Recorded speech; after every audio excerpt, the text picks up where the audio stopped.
National party کی leadership اور حال میں موجود تمام سیاسی سماجی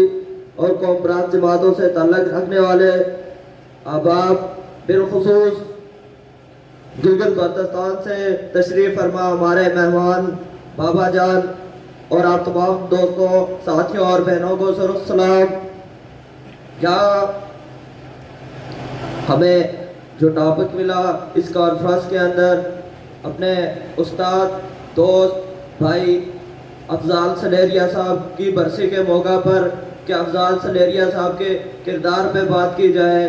تو یہ بات بہت مشکل اور ناممکن بات ہے کہ ایک فرد جو اپنی زندگی کا آغاز ہی اپنے مادر وطن کی آزادی، خود مختاری اور آزادی کے عشق سے کرتا ہے، وہ اپنی زندگی کا اختتام بھی اسی عشق کے اندر کرتا ہے کہ جس دن افضال سلیریا صاحب کی ڈیتھ ہوتی ہے اس سے 2 دن قبل بھی ہم وہاں پر نیچے ریور اینڈ ہوٹل پہ بیٹھ کر یہ میٹنگ کر رہے تھے کہ یہاں پر مہنگائی، بے روزگاری اور غربت کے خلاف کس طرح سے تحریک کو منظم کیا جائے، یہاں پر کس طرح سے جو ہمارے وسائل لوٹے جا رہے ہیں ان کے خلاف تحریک کو منظم کیا جائے۔ تو جب ہمیں یہ خبر سننے کو ملتی ہے کہ افضال صاحب کی ڈیتھ ہو گئی ہے تو یہ خبر پورے مظفر آباد کے لیے نہیں، پوری ریاست کے لیے غم نا خبر تھی کہ کوئی یقین نہیں کر سکتا وہ کردار ہے افضال سلیریا کا جو آج مظفر آباد نہیں بلکہ پوری ریاست کے اندر بول رہا ہے،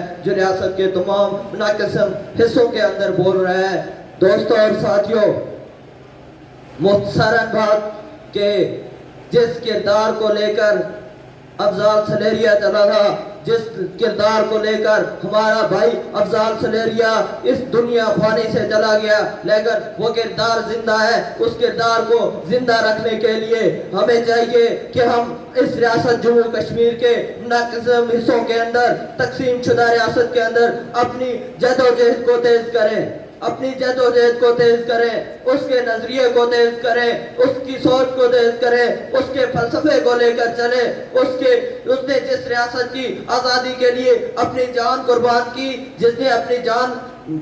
اس آزادی کی ریاست کی جدوجہد کے اندر، وہ جدوجہد کے اندر چلا گیا، لیکن ہم لوگ اس ریاست کے اندر آج بھی بے شمار ایسی چیزیں موجود ہیں کہ آج یہاں ایک پروگرام افضال سلیریا کی برسی کا ہو رہا ہے، اس کے کردار پہ ہو رہا ہے اور وہاں پر سرکاری طور پر پروگرام اناؤنس کیے جا رہے ہیں ریاست کے اندر کہ 5 فروری کے حوالے سے